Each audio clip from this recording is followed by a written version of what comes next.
Question number 9, Joanne Hayes. Thank you, Mr Speaker. My question is to the Minister of Conservation acting. What are the benefits of the Pike29 Great Walk and the extension of the Paparoa National Park that takes effect today? Mr Speaker. The Honourable Dr Nick Smith. Mr Speaker, the 3,971 hectare extension to the Paparoa National Park ensures that the mine site is properly respected but is also accessible for the families and loved ones of the 29 miners. It is also a significant gain for conservation in that it includes rich podocarp and beech forest and is home to great spotted kiwi, te whio or blue duck, te kaka and te kakariki. The new track is the first great walk in more than 20 years and the only one exclusively on the west coast.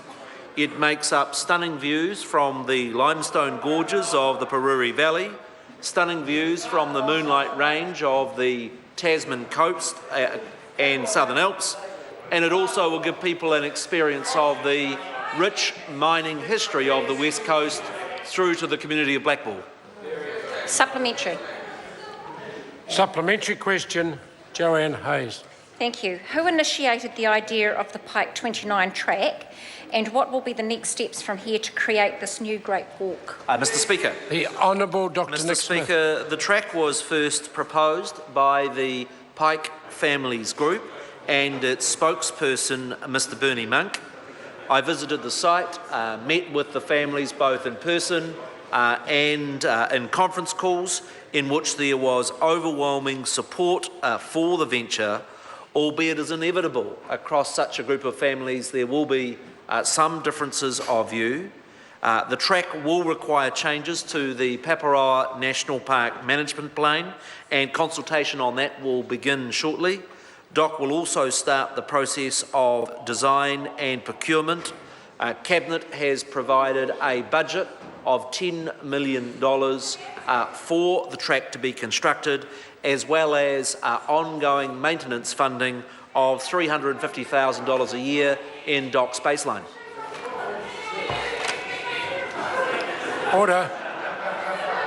Order.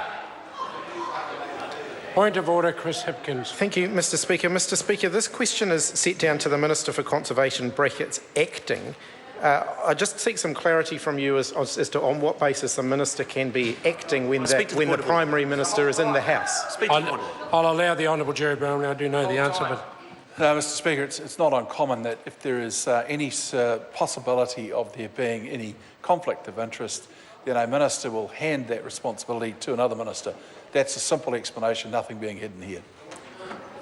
and indeed the announcement made at the weekend I noted was in the hand of the Acting Minister of Conservation. Question number 10, the Honourable David